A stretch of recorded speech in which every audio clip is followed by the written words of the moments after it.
Hello and welcome everybody to NJ Thrive's Small Business Webinars. My name is Uzma Sheikh.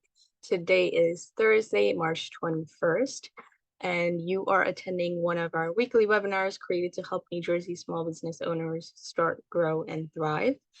March 21st, it is still March. We're still celebrating Women's History Month. So welcome.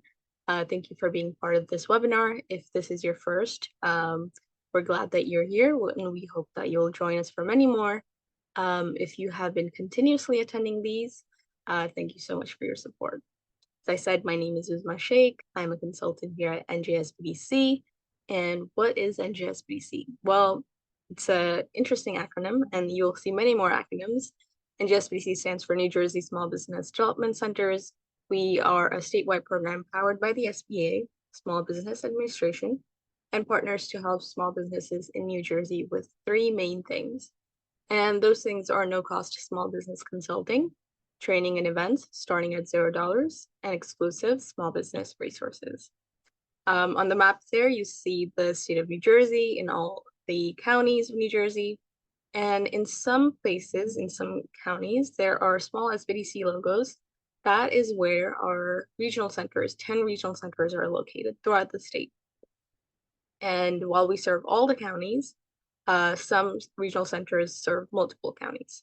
So if you ever want to go in person and say hi and make an appointment, all you have to do is go to njsbdc.com, find out where the regional center is or where the event is happening, and find the location, make an appointment, go say hi. All right.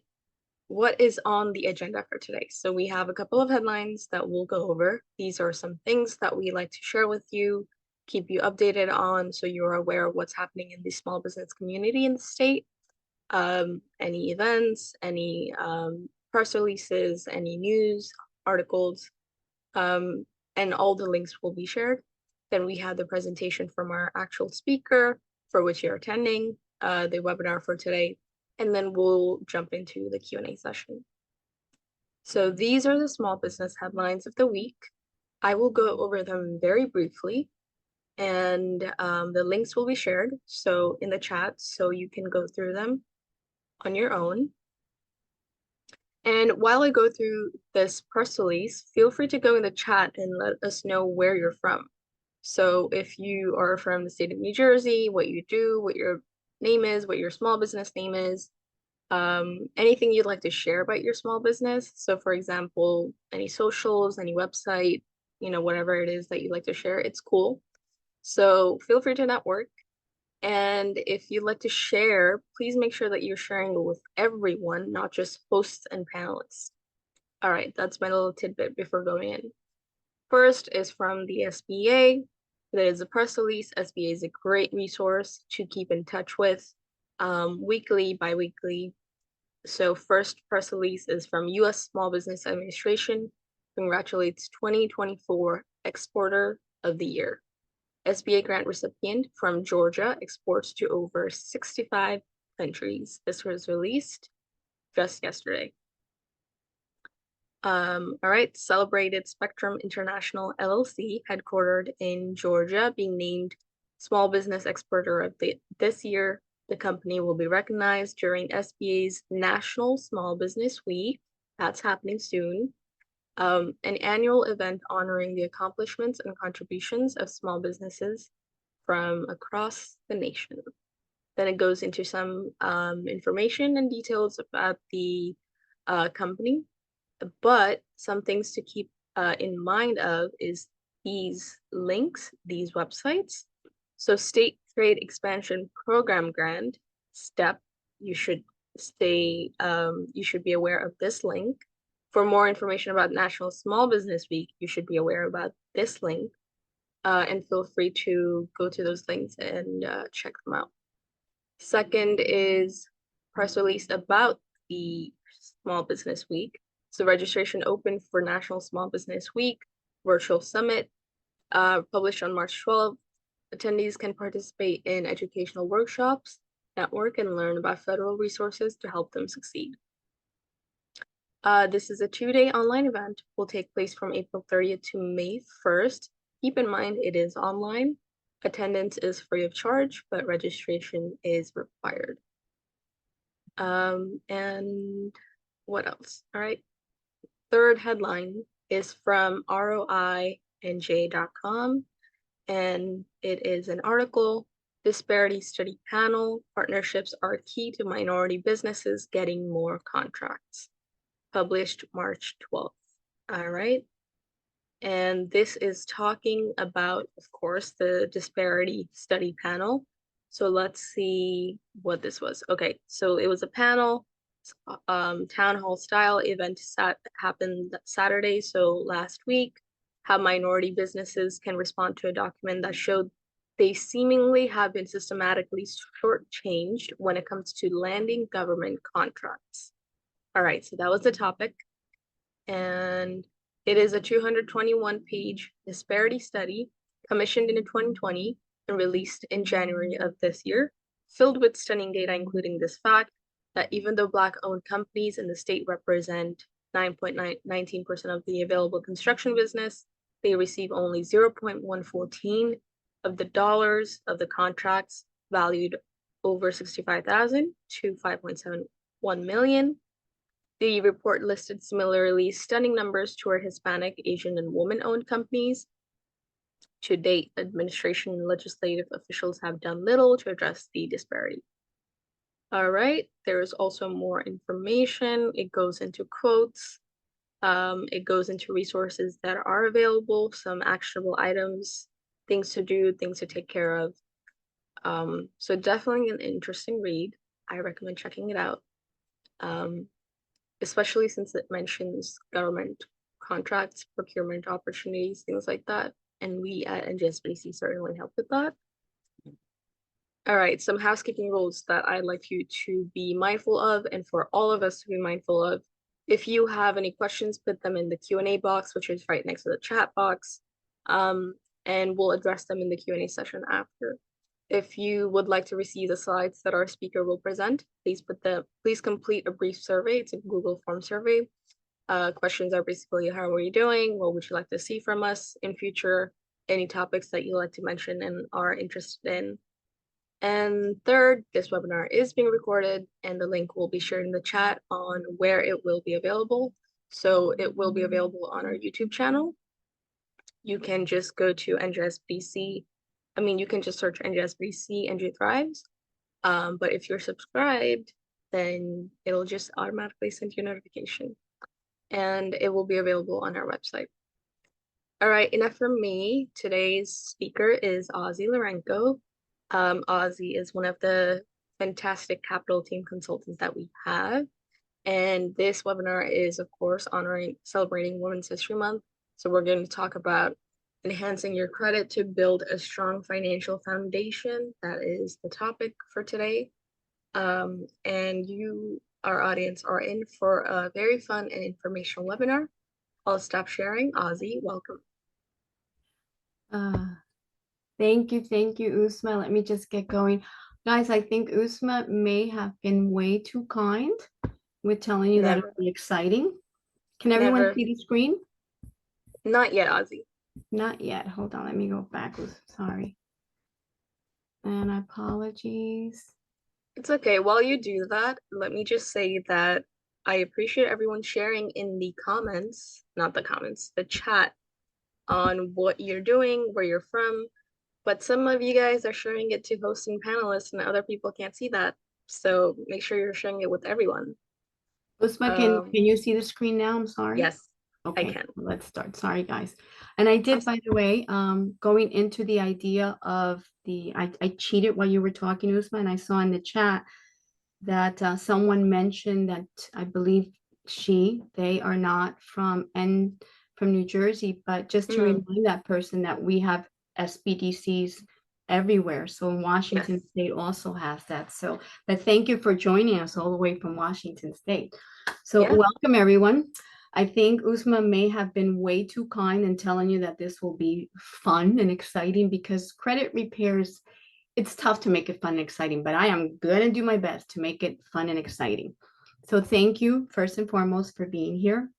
My mom has spent a lifetime telling me when I made very bad decisions in my youth that Time is the one commodity that is invaluable because you can't make any more of it. You don't get any more of it. Once it's done, and you're just decreasing it. So that being said, the fact that you're spending your time with us means so, so much to us. So thank you, thank you, thank you. This is part one, as Uzma mentioned. My name is Ozzie.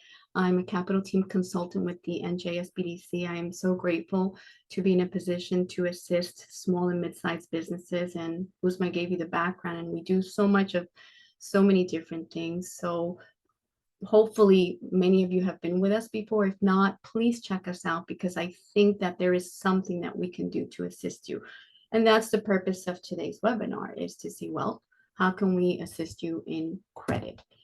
This is a two-part series. The first part, not as exciting. The second part, a little more exciting. But the first part is so necessary before you can move on to the second part. So in the first part, we are going to really at least learn, understand, maybe recap on what credit is in this society, in the American society.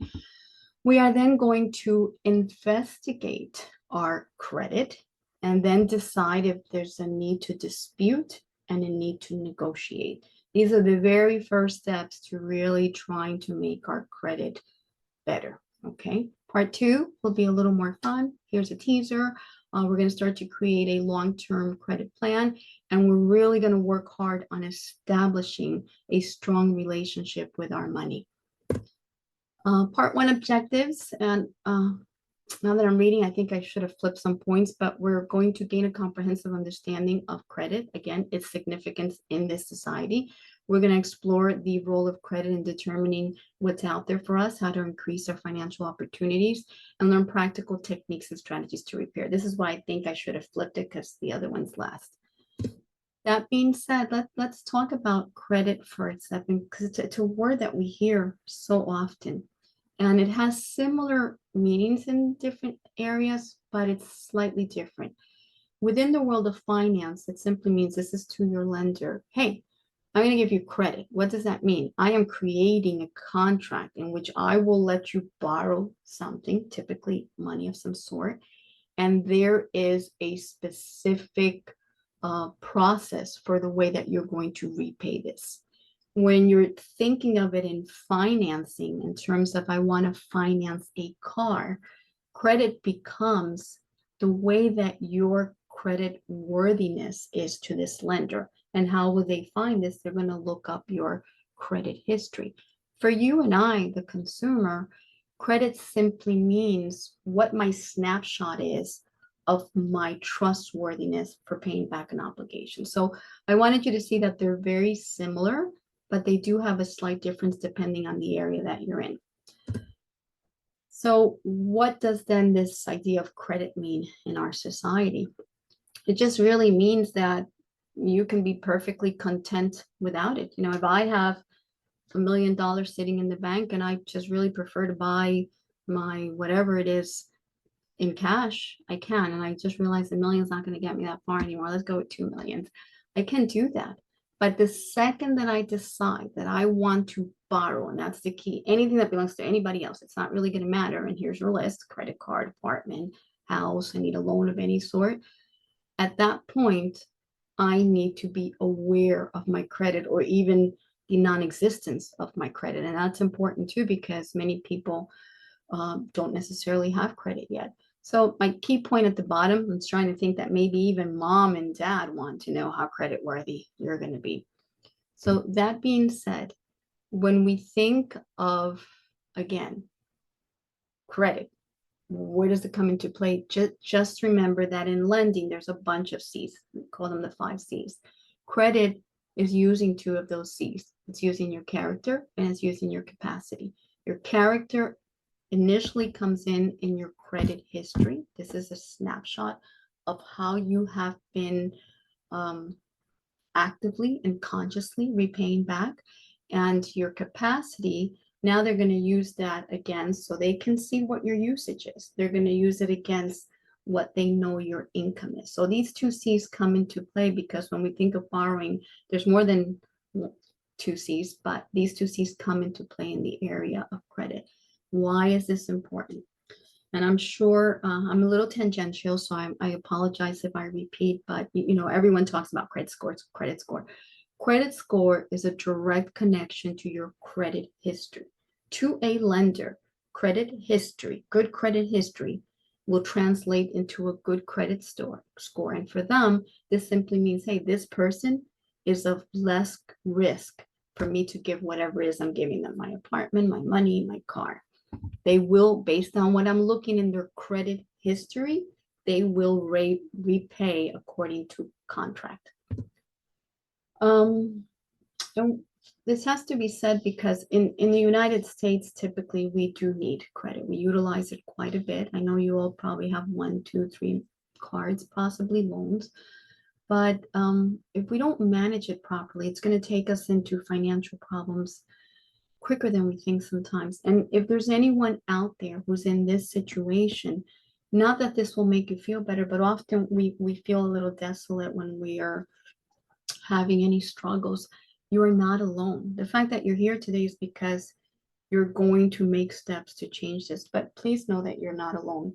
If you look at the numbers here, 13% of Americans expect to be in debt for the rest of their lives. And 13% may seem like a low number, but I want you to consider that we're not talking about 20,000, 40, 50,000 people. We are talking about the whole of the United States. That's a lot of people when you think of 13%. Almost half of the families in the US live paycheck to paycheck. That's disturbing because if something goes wrong, you don't have, look at the next point, any kind of savings or emergency fund. I want to talk about emergency fund for 1 second. Emergency fund doesn't mean, oh, look, I have 2,000 saved up in my savings account. Emergency fund means that you are actively putting away money so that should something happen, you can still survive. You're going to meet all your debt obligations. You're going to meet all your day-to-day living requirements in the midst of that something happening. So while I'm not going to sit here and tell you exactly what that looks like, you definitely want to strive for having at least 3 months of your entire budget sitting somewhere in case something goes wrong. And that brings me to the next point. Only 1 in 3 Americans have a written budget. Now you can argue for a second, well, I have a mental budget. I kind of know more or less what I'm spending, and that's good. It's good that you have that. The problem with the mental budget is that if you asked me yesterday what I had for breakfast, chances are I won't remember. I think I remember, but I won't. So this mental budget is decent, but it's not good enough if what you are trying to do is get to a place that is giving you financial freedom. Okay. The next part of this slide is again giving you an idea of how no set group is free from possibly falling into debt. And the numbers can change. My guess is that Gen Z still has a chance to catch up. My hope is that they won't catch up, that they'll be listening to webinars like this and really fine-tune their process and be more grounded with where they stand financially. I wanted to go back. Let's continue for a second. So when I think of how I fix my credit, and I want to say, let me just go back a little. This is where I get tangential. Everything that we are doing here, everything that you will be doing here, is a process that's 100% legal. The government actually instituted these processes to help the consumer manage their debt and some capability, check their credit to make sure that there's no fraudulent activity, and also protect the consumer at some capacity. So whether we're talking about the Credit Repair Organization Act or the Fair Credit Reporting Act or what's the other one, the Fair Debt Collection Practice, there's so many of them, and I apologize. I can barely remember my children's names, sometimes forget all these different acts, but there's so many of them. And the point is that they are here to tell you that you are being protected. Everything that we're going to talk about is actually instituted by the government. It's not something that we magically made up. But I do also want to pause for a second, because as I said, this would be fun and exciting, not so much. There is nothing, and Uzma's going to kill me, but what I mean is that trying to make this one exciting will be a little bit tough because it's a process. It's a process very similar, like, hey, I'm gonna go on a diet and I'll have an end goal. The in-between part, not so fun and exciting. The end product, super fun and exciting. And I want you to keep your eye on the goal. Okay. So as a first process, what I need to know, and I'm going to talk about this later, but remember that your credit report is directly connected to that credit score we all talk about. Hey, what's your credit score? So it is super important to start there. What is in there is what is generating my credit score. So going back to the government, after one of these lovely acts, the government instituted a specific website that you can go in and start finding your, or requesting, I should say, your credit report. Do you have to use it? By no means. I can go directly into Experian and search it out and find it, and I'll get to it. Same thing with TransUnion or Equifax. These credit reporting agencies are all supposed to have an area. They all have it in a different spot, so you still have to look for it. This one does it for you immediately. So this is the one that I am using because it's specific to the one that I know was instituted for this reason. So what this one will do, and let me just see if I jump and mess it up. What this one will do is connect you. It's going to have a choice. So this is the first thing that you're going to see. Once you read that and you click on request a credit report, it's going to ask you which ones you want. I didn't show you a page by page because I did that years ago and it was so long and so tedious. So I feel like I could just sort of tell you what you're going to see. What you're going to see, it's going to ask you to request which ones you want. I have to give you what I think is guidance. If you are truly looking to aggressively find mistakes and fix them, my suggestion to you would be to start one by one. There's a reason for this. When you go in and start the whole process, and we'll get into in a second, of disputing, the credit reporting agency, Equifax, Experian, TransUnion, whichever, has legally 30 days to get back to you and say, no, this is legit or this is not legit. We're going to remove it. So keeping track may be more difficult if you're using all three of them, because again, there is a process, because they could say, hey, it's legit. Sorry, that's going to stay. And then there's something else you want to do. So keeping track of every single step that you've done to specifically fix what you believe is an erroneous or nebulous entry within these credit reports does require a focus. So by doing all three of them at the same time, it may throw you off. I am not saying you can't. You can absolutely do them. If you're a spreadsheet master and you're going to keep track of everything, that'll work. If you have a goal that you're hoping that within 30 to 45 days, you have all your credit reports adjusted, then you're going to have to do it that way. But for the sake of your sanity, I would suggest one by one. Okay. So remember, once you hit that, you're going to sorry, I went blank. You're going to be asked to request which ones you want, and then they're going to ask you for information. Actually, let me see if I can go back for a sec. Let me stay here for a second.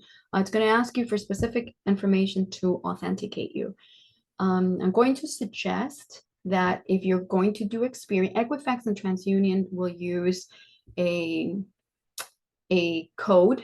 So they're authenticating you through a telephone code, if I remember correctly. Experian is a little bit different. It's going to ask you to remember a few things from your past, a few financial or things that could be in a credit report. For example, 5 years ago, you used to live at which of these addresses, or you took a loan out from which institution. Now, again, I mentioned to you that I don't remember what I had for breakfast. So this is why I say to think about Experian, kind of do a little backtracking before you go in, or even pick one of the other ones first and review your credit report to have an idea of what's on there. Doesn't mean you can't get it. If you fail the questions, you will be requested to upload supporting information, or you can also send it by mail. It's going to take a little longer. That's all. That's what I wanted to say. Once you're in your credit report, you went through TransUnion, you're now excited, it generated the report. You are looking for specific things that could be affecting you in a negative way. And it could be incorrectly spelled names or wrong names completely. It could be addresses that don't belong to you. Why is this important? Because this could be confusing you with someone else in some capacity. It is also important, I mean, note, because when the lender is looking at your credit report, if there's misspelled names and so many different addresses, say I haven't lived somewhere in 7 years, 8 years, that doesn't really need to exist in my report anymore. So having something that's a little cleaner is always a good impression on your lender, even if it's not necessarily going to increase your score. On the wrong names, you want to change that for sure. Nicknames, maybe you don't want that. Maybe somebody put it incorrectly. You want your official name that's connected to your social to be what they're going to see. So that's going to play two roles. And the more important role is the impression it's going to give on your lender. You're also looking to any accounts that may not be yours, and it has happened. Someone, and I had this a while back, the mother and the daughter had the same name. So one was showing in the daughter's credit report. And if that's a negative transaction and there are negative inquiry, that's a problem. I shouldn't call it inquiry. It's a transaction ultimately. So incorrect accounts and identity theft from identity. This is it. This one's a given. That one you want to tackle immediately. It's going to take a while, but those are a problem. And actually, this is why you're able to do this. It was identity theft that really spearheaded this idea of consumers need to have an outlet to check.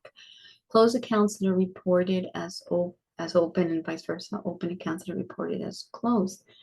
This is going to affect you depending on what's on those accounts. So that has to be clean. It has to be real. Accounts with incorrect credit limits, super important because that's going to affect your score. We'll get to that in a second. Accounts showing that you are the owner when you're only the authorized user. Authorized users are not liable for debts, so you want to double check. This doesn't mean a whole lot because ultimately then the owner has to pay for that debt, but you want to confirm that they switch that because you're only an authorized user, which means to the lender that they know that the owner is the one that's not paying on the debt. Accounts that are incorrectly reported as late payments or delinquent. This was important too because this one plays such a big role on that credit score. So you want to make sure that if it says that you were late 3 times, you were in fact late 3 times, or if that you didn't pay for 90 days, that this is actually legit. An eviction that maybe you've never had, or any incorrect dates with payments. I mean, essentially anything. And look at the bottom one, date of first delinquency, because that's going to affect how long something stays on or does not stay on. So anything that's off, you want to dispute. Inaccurate information is anything that's off. Nebulous is anything that you don't remember. Again, it is so difficult for me to remember a credit card that I had 5 years ago, particularly if I'm not using it anymore. So nebulous means it's a little shaky in your mind. You're not quite sure. Go ahead, dispute it. You will not lose anything because it's on the credit reporting agency to now find out if this is accurate or not. Oh, let me go back again. Did it again. And I forgot to tell you before we even get to here, what you're going to be inputting is just very specific information, address, blah, blah, blah. So just realize this is how they're going to connect to you when you are diverted into the specific credit reporting agency. I'm sorry I didn't mention that. I didn't put it step by step because it's not exciting and I was trying to make this a little more exciting. So now that you've gone in and you have reviewed your credit report, you have found a few things that could either be inaccurate or nebulous. You have waited your 30 days very patiently, and you find out that something was removed, something that you targeted. At this point, you do your happy dance and you start to reap the benefits of your hard work. However, it does not always happen this way. Sometimes the credit report agency writes back to you and says, yeah, we found everything to be true. It's all fine and dandy. At that point, you have a few choices. You can go right back in through that credit report agency and dispute it again. Or you can say, you know, the going back and forth may not get me anywhere because I'm still waiting the 30 days. You can, and if you're constantly disputing it, it starts to create a negative character for your person, because the reality is, if I'm that adamant that something's off, I can now directly go to my creditor. And so let's use Capital One. Capital One's my creditor. I've noticed that they had three payments that I don't recall being late. I have a few options. If I have information that shows that, no, look, I paid it on time. Here's my confirmation email or whatever. This is what you want to prepare when you speak to the person. And you have to remember, when you speak to the person, and we're going back to that, do one at a time. I spoke to the person. I took their name down. I'm trying to get an email or a contact number. I'm explaining to them. They say, okay, send me your information. Now I've got something that I can send to them to prove, no, look, my payment says that. Be patient, be polite. Very little gets done when you are aggressive with someone. And you have to remember, you may not, the person who existed in that firm when you were doing all these transactions isn't there anymore. This person's brand new, checking out your account. That's all they're doing. So we don't always know who we are talking to. So please be patient and be polite. Very little is gained from doing this any other way. So now remember where we're at. The credit reporting agency said to me, hey, your information's legit, keeping it on. You can dispute again and say, hey, but it's not, and they have to do it all over again. At one point, they will tell you, this is the 8th or 9th time, we're not doing it over again. There's no possible way to get any other answer.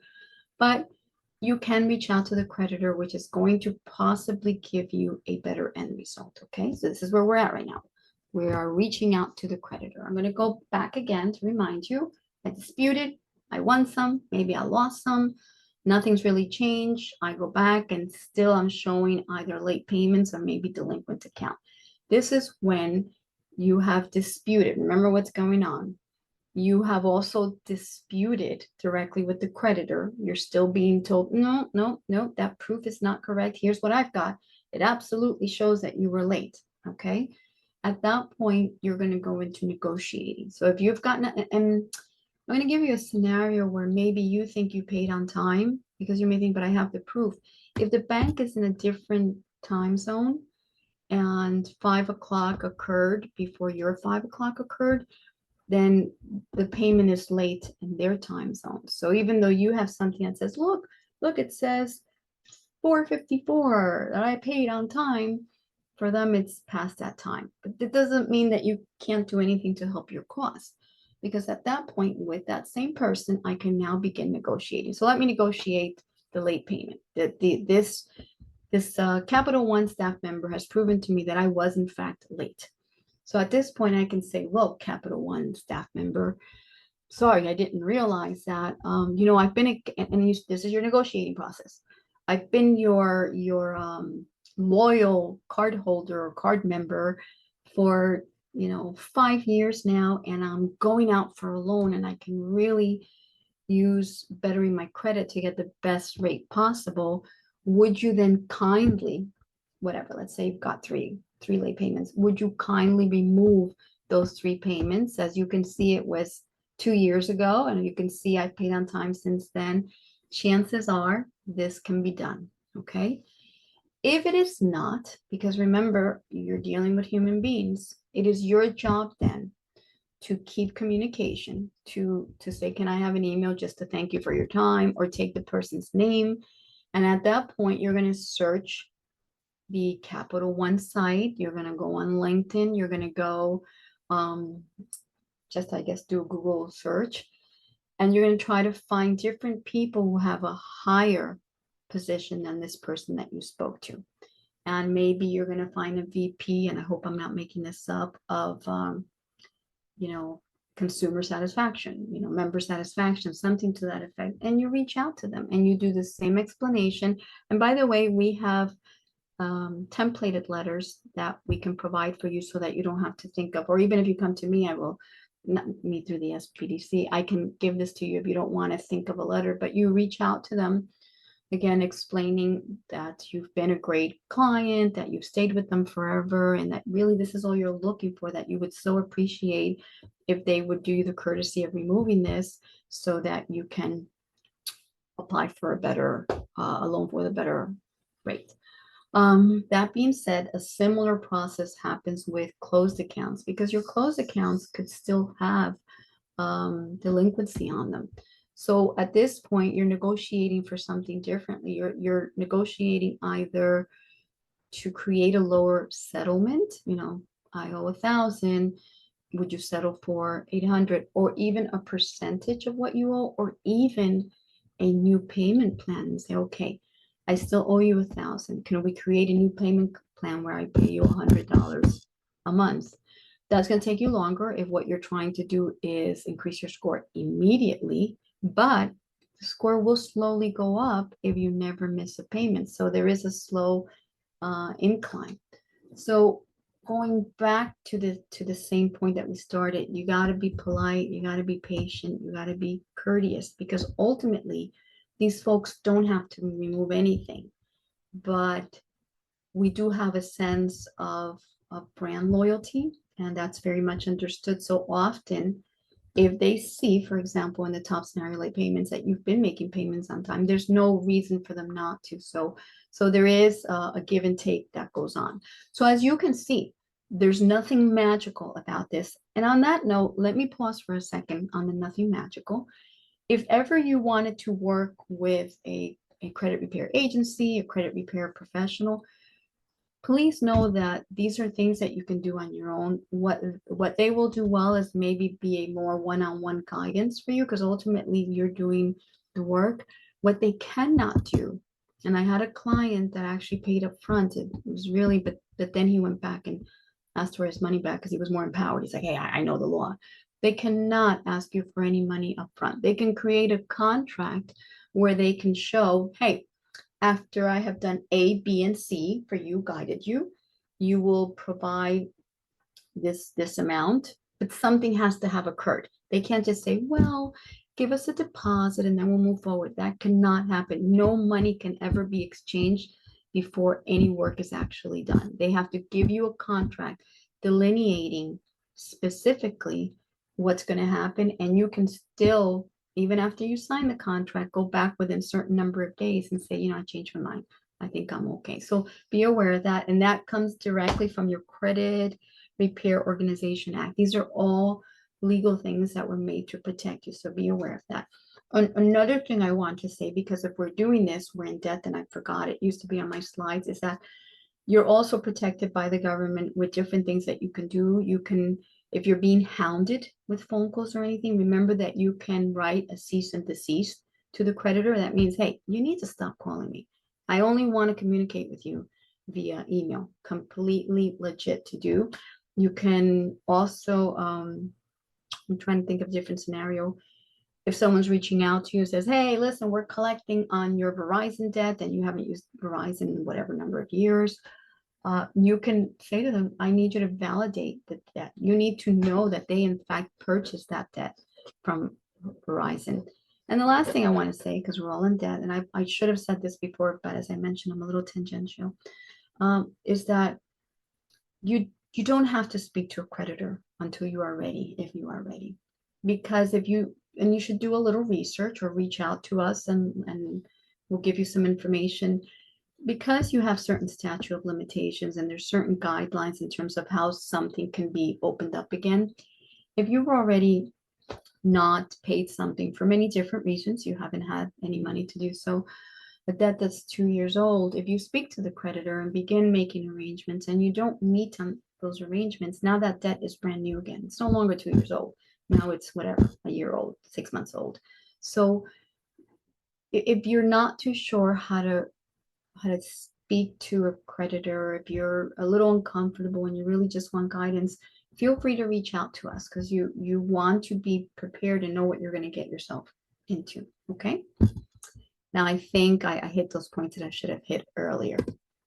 Now let's go back to the idea. So let's go back before I move forward and let's see what's happened now.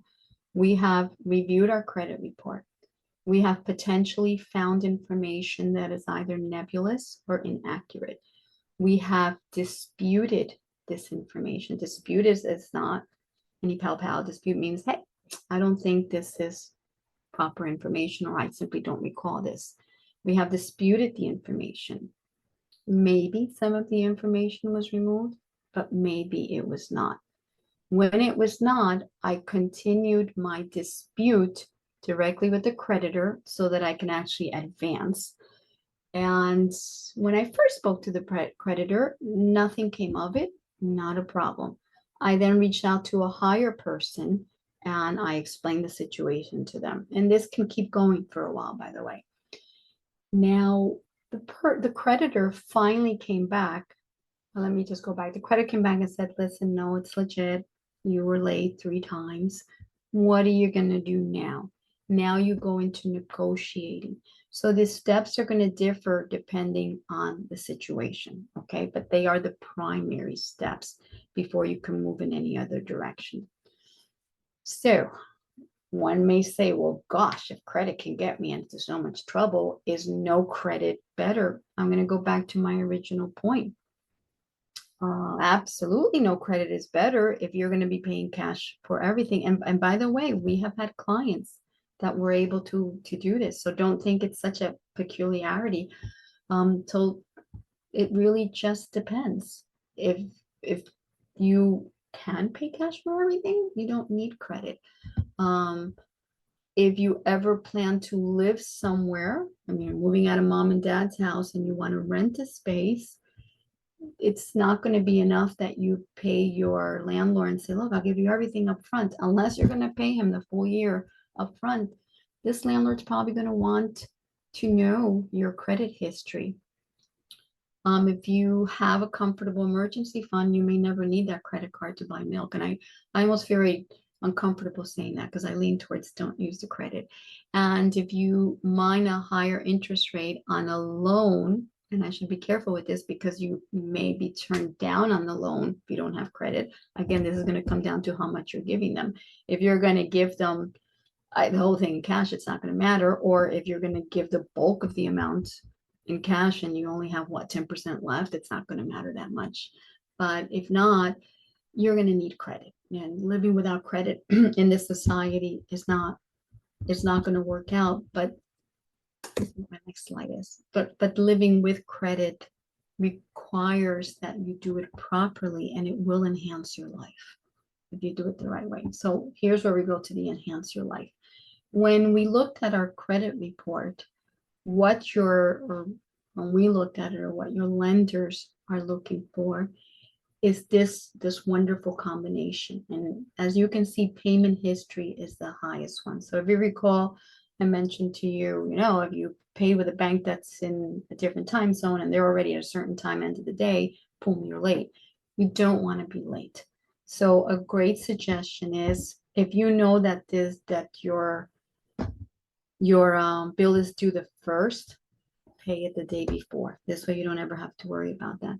Also, with most credit cards, you can adjust your payment date. So you're not locked into what their payment date is if it doesn't work with your financial structure. So adjust that accordingly.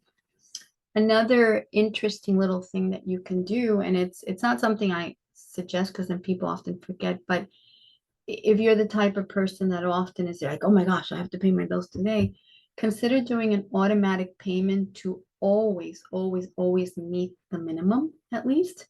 The minimum is typically, because you know what you use, the minimum is typically 50. Always have that ready, but still go in and then pay the another amount.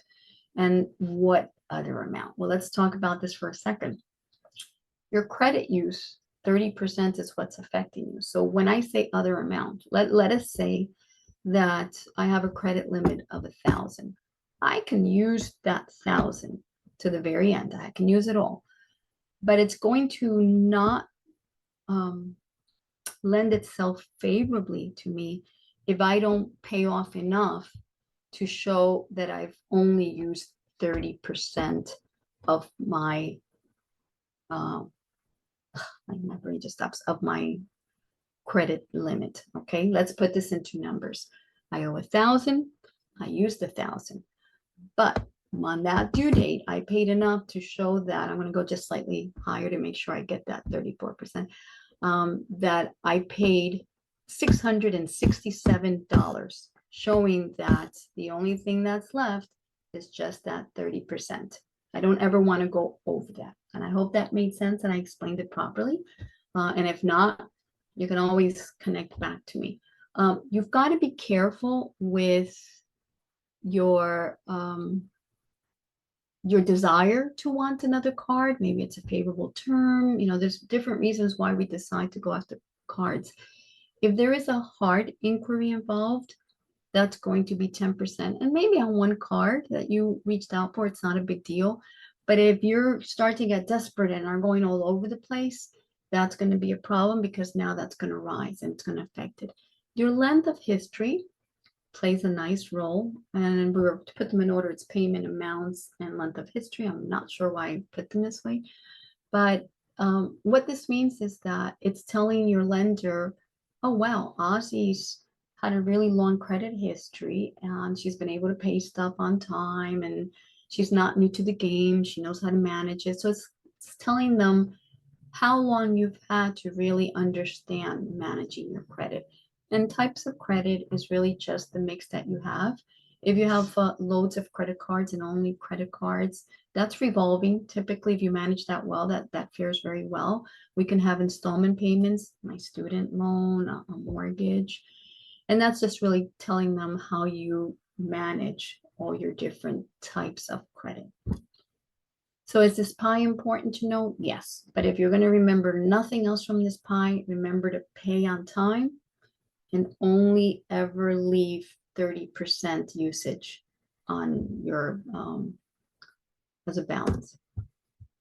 That pie that we just saw that affects my credit report, or that shows up, I should say, on my credit report, I apologize, will then affect my credit score. You know, people say FICO, credit score, it's the same thing. And these are your numbers. I'm pretty sure many of you are at least aware of them.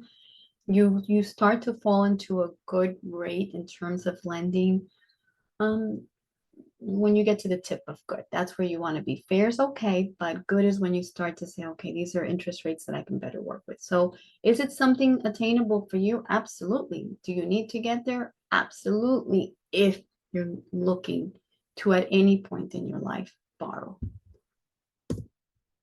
But long-term plans, and we're going to go into this a little bit more in part 2 because it's really elevating. But you may say, well, I've done everything you said, Ozzie. Okay, what else can I be doing? Well, we talked about this. You want to pay back on time. You want to pay back enough. And enough, you know, I'm gonna go on a side note here. Enough to me means I don't use credit as credit. On rare occasions when I'm in a minimal bind, and it's rare at this point in my life because I know what can happen. But I don't use credit as credit. I use credit to create a better financial situation for myself. What that means is that I want to go and use my credit card because it gives me cash back. I can go and pay cash and get nothing for it, but it gives me cash back. So I will go and do all my grocery shopping. When my bill is due, I pay my entire credit card balance off. And now I've gained some cashback points. So I'm using it to create that financial strength for myself. I am not using it to keep any kind of balance on there. I want to pay everything off. So for me, am I paying enough means am I paying all of it? So remember, I'm using credit as cash. If I can't afford it, I don't want it. Second thing you're going to do is that 30%. Remember that $1,000 we talked about? I can use it all. It's okay. I needed to use it all. But when it's time to pay, I want to make sure to pay as much as possible so that the only thing that's hanging out there is 30%. Anything over that is going to then drop my score. Are you seeking new credit? Be really careful with that. Maybe instead consider, rather than getting all these, my brain just goes, all these requests in the mails, you know, say, hey, open up with us. Go to your bank and say, hey, listen, can we review what credit cards you have available? Will you be doing a hard inquiry or a soft? The bank may have a better idea of who you are. You're a client. They may go into a soft inquiry and you have a better chance of getting a better credit card, but not dropping your score. How long is your credit history? For those of us that don't have credit, we are going to have to establish a formula, and we can definitely do that. It's not difficult. For those of us that have a minimal one, we can also maybe establish a better credit mix because my history is not too long. So this is stuff that I believe we're going to review in depth in part 2. And if you need it to be exceptional, is really like, oh, I'm at 750. I'd like to go much higher. I'm 780, I should say. So let me see what I put on the next slide, because I think I went tangential again. Yeah, here it is. So if I'm looking for new credit, be specific about why, because then it's actually hurting you. And if you are looking for new credit, start establishing a few things, because it's going to work against you. Are you paying your card on time to begin with? Are you paying enough? And are your hard inquiries we talked about affecting you? Because if you're not doing this, when they look up your credit history, you're still going to get a no. So don't be too aggressive about going out for a card if you haven't done a few things, at least for 3 months, that are going to help you. But again, consider your bank and going through the bank to see if they'll do a soft inquiry. Is your credit history too short or non-existent? And I'm sorry, I should have just come to this slide. Well, what you can do is start a secure card. And a secure card is neat because you're putting a certain deposit, they match it, and often, depending on the one you go with, they will see you're doing a great job paying back, and they will actually increase your limit. You can also consider a credit builder loan, which is a backward loan. And it says, hey, and they're all different, by the way. The secure card and the credit builder loan, they'll have different starting points. The credit builder loan says, there's $300 waiting for you. You're going to pay for it first. When you're done paying, we will give you the $300. Why is that important to them? Because now they've already learned, and this is being reported, that you can pay back. So now this is going to live in your credit report. Look into a credit building program. The only one that comes to mind for me is Boost by Experian. And Boost is kind of neat because some people don't really want to use credit cards or things of that nature, but they'd like a little credit history. Boost allows you to do that by using certain things that you're already paying for, utilities, your electric and gas, your phone, your cable. You connect it to Boost, and this is now going to be available in your credit report. Another neat way to do it, and one that I would say be careful with, is if there is someone that you know has a wonderful credit report, is very good about paying on time, very good about keeping their score strong, you may want to ask if you could be an authorized user. Not use the card. You say, here, you keep the card, enjoy, it's yours. All I want to know is if you can add my information, my name, as a user, because you will now reap all the benefits of that wonderful person's behavior without the debt, and they don't have to worry because you said, keep the card. I don't want the card. I just want to be a user. And the exceptional part is maybe at that time, what you're looking for is what kind of a mix do you have? Because if you only have installments, maybe they want to see how you handle your money with something that you're in more control of, which is the revolving money, the credit cards. So you want to maybe look into that. And also when you're checking your credit report, you want to consider that maybe there are a few late payments that you weren't aware of. Are there any balances in there that are over 7 years old and they can be knocked out? So at that exceptional point, again, I don't remember what happened 7 years ago. Consider looking into that, because that can help take you from a 780 to an 800, 820. Okay.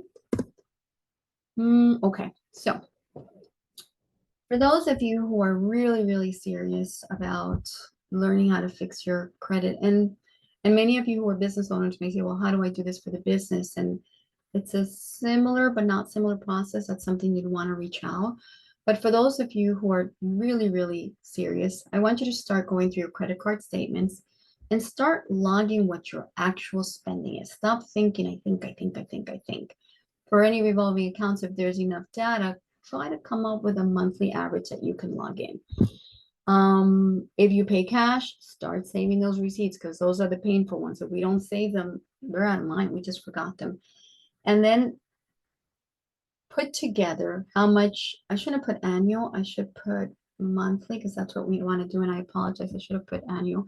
Try to figure out what your monthly take home pay, the actual one after your taxes is. This is what you're going to need to begin to start a budget. It all will begin. If you want to create a strong financial future for yourself, it's all going to start with a budget. So if you're going to come back in part two, I would love for you to start doing this again, and then we're going to talk about a budget. Or if you want to work on this budget before, please feel free to reach out to us and I'll get you a budget and everything that you need to do. We can chit chat. You're not limited to coming back in part two. You can always, always reach out. I believe Usma is going to put how to reach out to us and we can get going. So I don't want you to think, hey, this is only available in part two. We can always do a one-on-one. And it has been so nice hanging out with you guys. I think I'm almost good. I want to say that I think we're set for May. I hope to see you in May. However, I can speak to you prior to that. Our job here is to really work for you the best way possible. So if you need to connect, I'm sure Ms. Usman will tell you how to do that. And thank you for hanging out with us.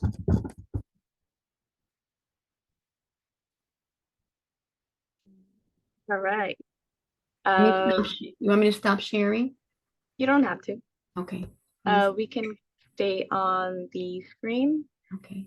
Z, you're getting lots of thank yous, and we had comments that said that this was very informational, very educative. So definitely good job. And you keep saying I said fun and exciting. I meant, yeah, the topic may be boring, but you're fun and exciting. I Oh, think okay, so. okay. Listen, Yeah, I love you, Usma, you for can always make it being fun and so exciting. kind. Always. Yeah, you can make it fun and exciting. Well, I hope Um, we did a little bit, just a little bit. yeah, I mean, come on. Comments, I mean, the It's credit a repair, this tough and that, topic. it It's is a tough boring. topic. Yeah, it's Yeah, not. it's a tough topic, but you did a good job, and everyone in the comments is saying that thank you, awesome info, and you can see the chat. So as Ozzie said, this first part, very broad, obviously, we can all understand it. It's introductory topic, right? But part two, as Ozzie said, it will be a lot better. It will be in the sense that, more detailed, more specific. All right, so before we move into the Q&A, we really have only 3 questions. So we're going to assume that Ozzie did a great job. I mean, obviously she did, but we're going to assume that Ozzie did a great job covering everything so that there aren't a lot of questions, okay? Or if people are confused and don't know where to put their questions, the Q&A little box is where you put it. If you have anything in the chat, just make sure that you transfer it over to the Q&A. Also, just a reminder that this webinar is being recorded, so if you have to leave and you want to do a rewatch, then feel free to do so on our YouTube channel or our website, which I will show, and complete our brief survey if you want to receive Ozzie's slides. All right, let's jump in the Q&A. We'll do the, what do we call it? We'll do the questions in the order that we received them. So first question we got was Vanessa asking, if you want to build credit but would rather not get a credit card, are there other options besides getting credit cards to build your credit? Absolutely, Vanessa, absolutely. If you don't want to get any credit card, the first option I would suggest, and I'm only guessing that you probably have a cell phone. Maybe you are already paying a utility bill if you don't, if you're not living with mom and dad. I'm trying to think of it. Sometimes I just go brain dead, guys. I apologize. But anything that there's 3 specific things: your cell, your utility, and your cable. You can connect that using Experian Boost, and that's going to already start generating a report to build credit history. So that's a 1. Number 2, if you want to stay away from cards completely, and I don't blame you, you can do that credit builder loan. The credit builder loan, all it's doing is saying, I don't even need it. I don't need $300. I'm just going to request it, so that when I pay the $300 back, guess where it shows up? On my credit report. So now I have history. So yeah, there's definitely a few things, but don't be afraid of cards. And the reason I say this is if you're going to start creating a nice, strong financial history, and someone's saying, Vanessa, I'm going to pay you to go shopping for your food, and that's what a cashback really is. As long as you pay back that card 100%, you've really used cash. That's all you really did. So you have to start removing that idea that, oh, credit will get me into trouble. It will get you into trouble if you use it the wrong way. It will actually fortify your life if you use it the right way. So I really want to stress that. Don't be afraid of these cards, because with all these cashbacks that we're being given now, think about that. Someone is paying you to do what you are already doing. That's a thought.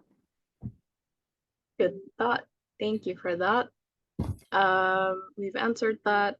And there are questions on how we can get in touch with you, Ozzie. So I can answer that.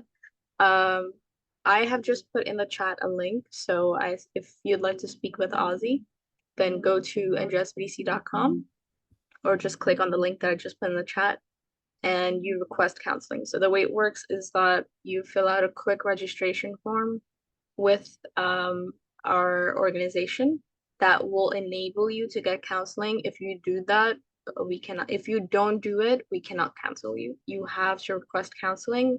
The request has to go through into our database, and then we can assign you to Ozzie. Let me just be specific on how we can assign you to Ozzie. So when it'll ask you for a little blurb, a little thing on, a little box on asking you on what type of assistance you would like.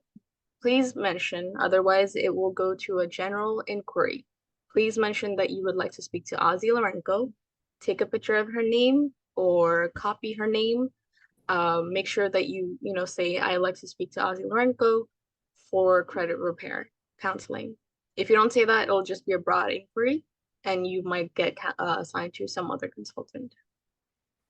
So that should answer how you can get in touch with Ozzie. Erica asks, is there grace given from credit bureaus for bills that could not be paid at the beginning of the pandemic? Any insight on that, Ozzie? The credit bureau, and there's a distinction to be made, the credit bureau does not do any grace. The credit bureau is the holder of information. So the grace can only come from the creditor. So what I want to specify is Experian, Equifax, and TransUnion. All they do is, I have no information here. They are the keepers of information. They're holding it. The person that you have to reach out to, and this is where you're going to start your negotiating process. So you're not even disputing. You say, hey, I realize I couldn't pay certain things. I'd like to now see if there's something that we can do. And the way that you would negotiate this point is by specifying what occurred to you during that time that did not allow you to pay that. You're also going to use the strength of your history with that creditor and say, I've been with you guys 8 years. If you notice, I could not pay in that time frame, and it was specific to the pandemic. So what I am requesting, and I don't know what you are requesting, is either to create a new payment plan for that specific type, and then for it to be removed from your credit history. So what you're requesting is going to depend on you. But the credit bureaus, well, we should call them credit reporting agency because that's what they are. We call them bureau, but they're just agency. That's all they are. The creditor sends the information there, it gets dumped there, and they are the holders of the information. You have to go directly to your creditor and start a negotiating process. Got it. Thank you. Next question. Can I say one thing? Maybe. Yeah, of course. Please go ahead. I want to share with you guys that often we are very nervous when it comes to situations like this. They're not comfortable, right? We owe someone something. Mm-hmm. Don't be afraid of moving forward. No one's going to bite you. No one's going to send you to jail. No one's going to do anything. The only thing, the worst thing that can happen from all of this is that you get a no. So by not moving forward, you have stifled yourself, because you can also get a yes. And then there's different ways to target it, right? I spoke to the staff person. They said, no problem. I'm going to go to the VP of whatever. don't be afraid to move forward, because the worst thing that'll happen in all of this is simply a no. That's the worst case scenario. Yep. That's a very good point. Thank you. Thank you for that. Next question is from, so this might be a little specific. Okay. So maybe this could be looked into more, Okay. but maybe you can answer it generally. So Erica asked another question, saying, is it normal to lose 49 points for a hard credit check? Can this be reversed? 49 points. You know, it's a tough, I'm going to be honest, I can't say that I can answer that 49 points would be on one hard inquiry. But what you may want to do, if you know what the inquiry was, you may want to confirm that you gave permission to this inquiry. What that means is that if someone's just kind of feeling you out because they want to offer you a credit card, they should be doing a soft inquiry. That means it doesn't affect you in any way. If someone went in and they wanted more specific information and did a hard inquiry without your permission, that needs to be removed. So the question, I think, specifically for you is 49 points. It feels a little bit high, to be honest with you, but I don't want to tell you definitively that it's not. So my next step would then be to ask you, was it confirmed by you? Did you give that agency, that creditor, permission?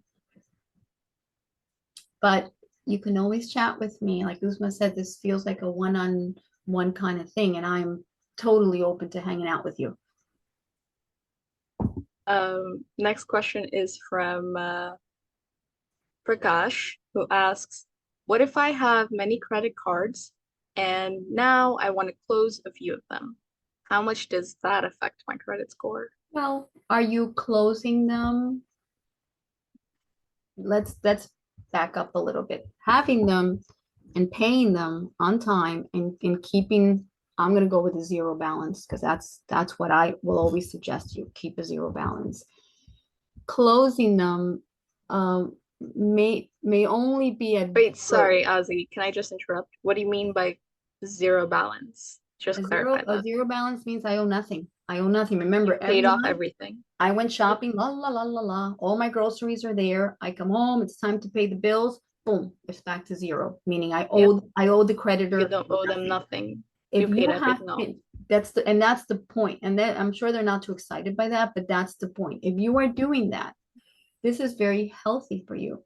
If you're not using the credit card, it could at all, it could be that the creditor will close it also on your behalf, because if there's no activity, they will close it at some point.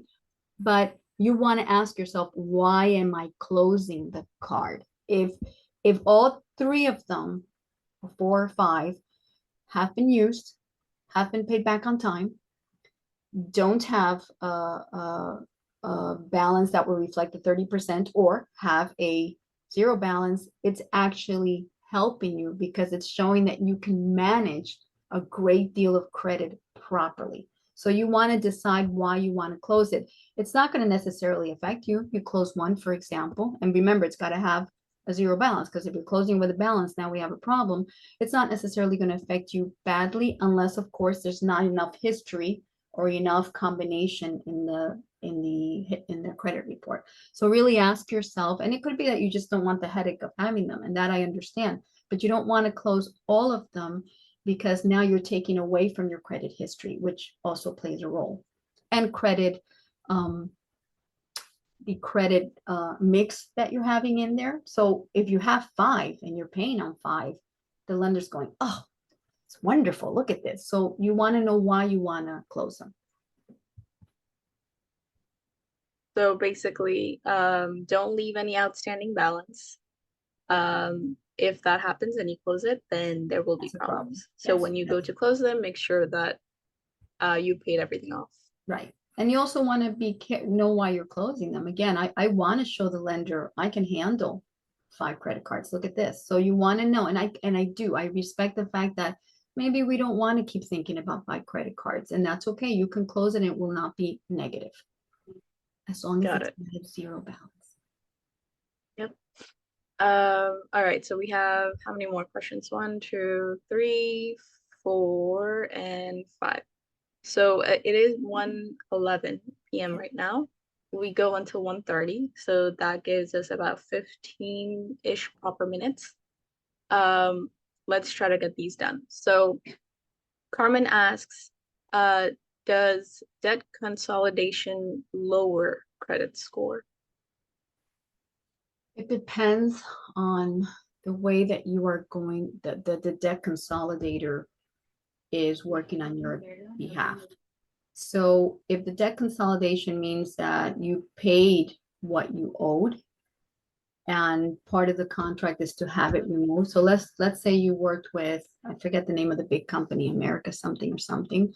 If part of the terms was, hey, once we consolidate and pay, and there's two ways to do it. You can consolidate where you're going to get it all in one bulk and then pay it off to this one person. What should happen in debt consolidation is that these other accounts are showing up as paid. Think of what you're doing. I'm consolidating everything and I'm sending it to this one person. So what you want to find out is the terms of this debt consolidation to find out if it's going to show up that these specific debts were paid accordingly, in which case it's going to affect you in a positive way. So whatever company you're working with, know the contract well to know how this is going to be faring on the credit report. Thank you so much for that. Next question is from Rod Parker, who asks, what are some good resources to get small business line of credit for procurement?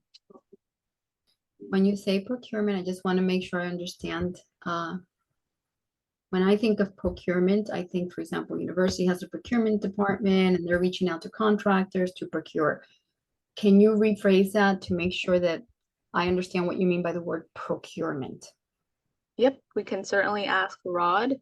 If Rod Parker, you're still here, please let us know. You can just reply to your original question and expand I on just that want to and make clarify. sure that I understand. I apologize. Yeah, of course. Of course. Or in the chat, either or. Feel free to. We can get back to it later. Next question is from Jackie. I do think this might, okay. So Jackie, this might go into a one-on-one counseling session. So Ozzie, we can keep it brief. Jackie asks, I spoke with my credit card company to apply for a Playmate plan. They told me it will affect my credit. Now, the keywords there is Playmate plan. I'm not sure if that's something specific or common knowledge or Yes, so my guess is that Jackie owes something, has something that's still open and owes, and what she reached out to them is to find out if she can create a new payment plan for whatever debt is owed right now. Jackie, if you just spoke to one person, there's a few things that I would ask you now, like how late are the payments? There's a few pieces of information that we would need to review to get a better sense of what the next step is. But a next step is certainly to try to go to someone higher, because what you are telling them is, hey, I want to increase my credit. I realize I owe you money. I'd like to set up a new payment plan for the money that I owe you, so that I can ultimately pay it off and increase my credit. So this person may not be in a position to give you what you need, but someone higher may. So if you can reach out to me, if you don't mind filling out a form, I'd like to just get a little more information so that we can more aggressively figure out what's the next plan. Because what they're saying is, hey, listen, and I don't know what you owe. I don't know how much you owe. Even paying on that, it's still going to give you, you still owe 40, 50%, that's your balance due. So your credit is still going to keep dropping. You're not doing anything. So I'd like to get a better sense of where you're at in terms of why this is affecting you negatively on a payment plan. Yep. Thank you. So please reach out, Jackie. I don't want to stop this conversation. Yeah, for sure. Rod replied on his question. Thank and you. For procurement, he said procurement as in procured goods and services for clients. So you want to, you're a small business owner and you want to be able to get a loan in order to seek out more clients? I would assume so. I'm not exactly sure. Okay, if that's the case, lending happens very similarly on the business end as on the personal end, with a few differences. What I would need to know from you is a few things: the length of the business, specifically what the business does, um, what your cash flow is. Like, there's so many things that would go into me saying, hey, yeah, go through this company. So this is another scenario where reaching out would be super helpful, because then we can tailor the situation to you. I know that's not the answer you want, but there would be quite a bit involved in this scenario before just saying, oh yeah, I can from the top of my head think of this particular lender. And I don't want to do that because it may not be the best route for you. Yep. And Rod did add on that, this would be purchase order, fulfillment, government, and business contracts. And I can see Ozzy, like, along with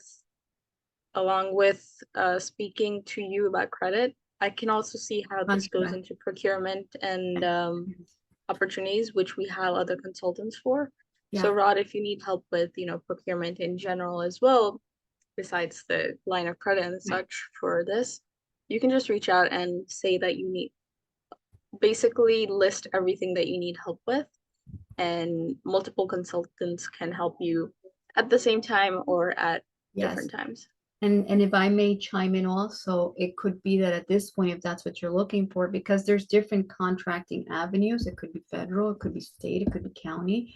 What may also help you at that point is to become certified. And what certification will do for you, certified as a small business owner, is going to allow you to seek out contract opportunities in a set aside environment. So it's a smaller competitive environment. So that's something also to look into. But I think, again, whether it's with me or someone else, setting a one-on-one would be the most viable way for you to move forward. All right. Good advice. Let's move on to a couple more questions. We are hitting 118. So if we don't get to answer your questions, apologies. Again, just reach out. Okay. One thing that we answered. Let me look for other questions. Okay, so Marie asked a question. Is it beneficial to use balance transfer with a lower interest rate to pay off credit cards? Yes and no. It's going to depend. Are you seeking out this new credit card to be able to do the balance transfer? Mm. Because and every scenario is different, but let me give you a scenario why that might not be the best thing to do. If I have a history of late payments on this specific card or any other card, and I really just want to transfer it over, but I don't have a card that allows me that balance transfer at a low rate, I'm now going to be looking for a card that allows me to do that. And when I look for the card that allows me to do that, the creditor is going to say, oh, wait a second, but Marie owes money. She doesn't have such a fabulous credit history. Why would I want to give her my card and risk that she's not going to pay back on the balance transfer? So the scenario gets iffy depending on your situation. Typically, if you have a good credit history with that card, and remember what good means: paid on time, paid enough, and enough is subjective for many people. For me, it means all of it. I owe nothing. Then that's a great thing to do, because now you are going to apply for this card. They're going to run a hard inquiry. But if your credit score is decent already because you have a good history, then yeah, chances are you will then get the card and you can continue with what you're doing. But that's going to depend on how you've been managing your existing cards. I hope I answered it. I know I don't always give, I think, the answers that will excite people, but so much is pending when we talk Yeah. about these situations. Yeah, these are nuanced things, for sure. Let's see. From Kim, can I build business credit using my EIN number? Bill, let me make sure I understand. Can you bill? Business Business credit. credit. Oh, build, Chris. Okay. Build. Yeah, I'm almost 60. It's all going, all going. Can you build with the EIN? The first thing you want to do with that EIN is create a Duns and Bradstreet number account. The reason for that is to build your business credit. And I say this because, for example, if you're an LLC, your pass-through entity, so your taxes and you are really the same. So where's my differentiator in terms of credit? My differentiator will exist once my business has a separate credit history. So the first thing you want to do is create a Duns and Bradstreet account. The second thing you want to do is make sure that you have a credit card that is specific to the business. And maybe later you'll get a loan specific to the business, because that EIN, yes, you are correct. That's your social security for the business, essentially, is what's feeding the Duns and Bradstreet and giving them all that information. So yes, the EIN is your first step. That's a given. The second step is you have to enter into an account that will now start collecting your data to create a business credit profile. And then you have to make sure that you have to have things that will feed into that account. And to me, the first and easiest thing is get a business credit card. Does that answer your question at all? Is this from Marie? No. Did I get it This right? was from Kim. Kim, I'm sorry, Kim. I'm going to keep using my age as forgiveness. Okay. And one more question. This is again a general question, and then the rest, again, apologies, but please reach out to Ozzie to speak to her. I've intentionally, you can blame me, not Ozzie. I've intentionally left out some questions because they are quite detailed and again nuanced, and it's better if we just talk about them one-on-one instead of on the webinar very generally, which might not be of any help.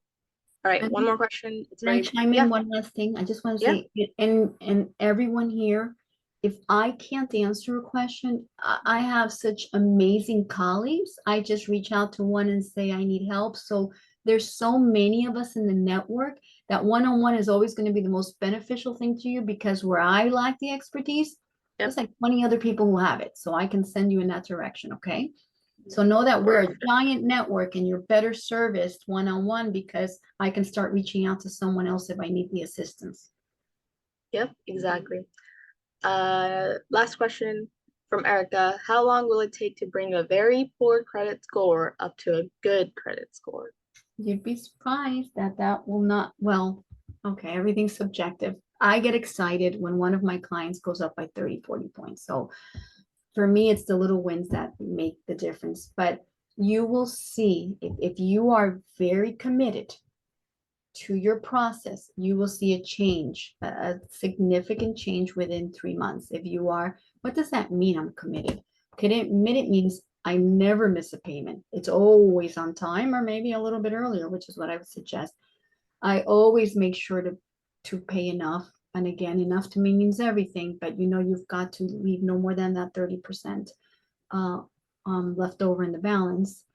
If you do that, if you stop seeking out new accounts, if you just stay stable, if maybe you create open up a credit builder loan and pay back on time, you're going to notice a significant, and it's not going to be what you say, subjective is good, great, but a significant change in 3 months if you are wholly committed.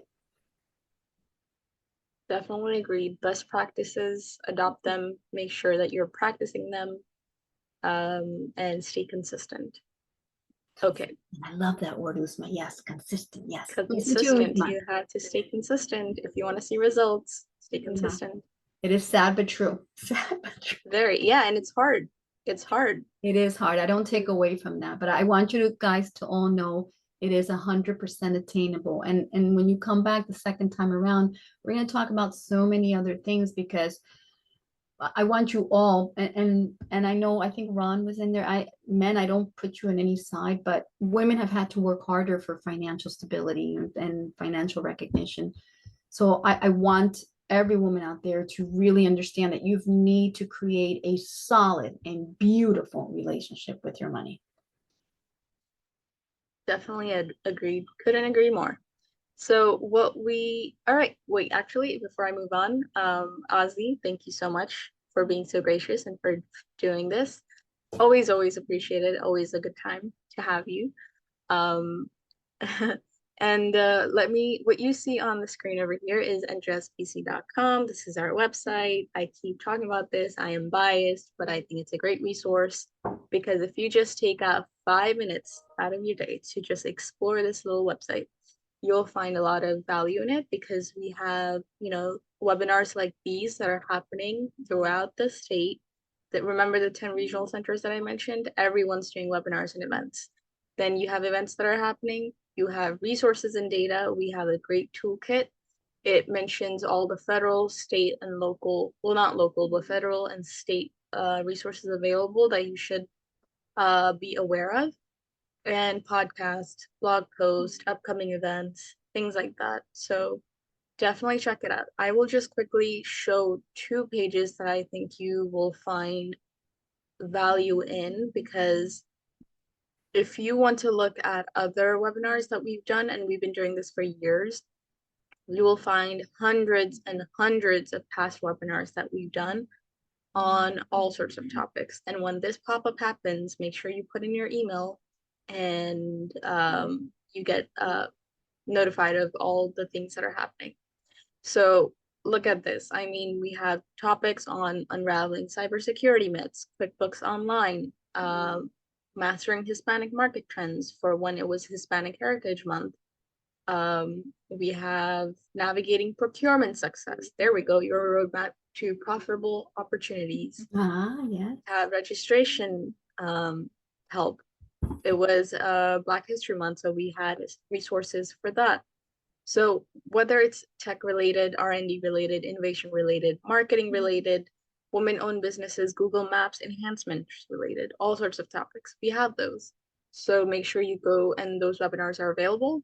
They're usually an hour to hour and a half, just like this webinar, and watch them on your own time during lunchtime. Second thing that I would like to share is this. So go to events, statewide events, these 10 regional centers that I mentioned. This is basically your calendar for the entire NJSBDC network. The locations, the topics, formats. A reminder, we do counsel in Spanish, and we do offer events and webinars in Spanish. All you have to do is ask. So, but for events, you can just go through these and just weed out whichever ones are in Spanish. If you'd like to speak with a consultant, Spanish speaking consultant, again, just ask and someone will help you. And you will notice for some webinars and events, there is a fee. Mostly are free, some are online, some are in person. Just go through them, register, and attend those webinars. That is all right now. So upcoming things that are happening. Upcoming webinar is next Tuesday. If you're attending this webinar, then registration might not be a problem, which might implicate that you are already in business. The upcoming webinar that we have on Tuesday is for those who are aspiring entrepreneurs. So if you have friends or family who would like to become an entrepreneur, refer this webinar to them, because this will help with business registration with the state of New Jersey with our help. So keep an eye out, refer this to people. We are NJSBDC. We've helped 15,000 plus small businesses grow in the past 45, 46 years. Thank you all so much for attending. We always appreciate your help. And go to njsbdc.com, check us out. Thank you, Ozzie, so much. Loved having you. Susan. Great Thank seeing you, everyone. You're so wonderful. Thank you, everybody. See you next Tuesday. Bye. Oh, you Tuesday. Yeah, don't scare me. Bye.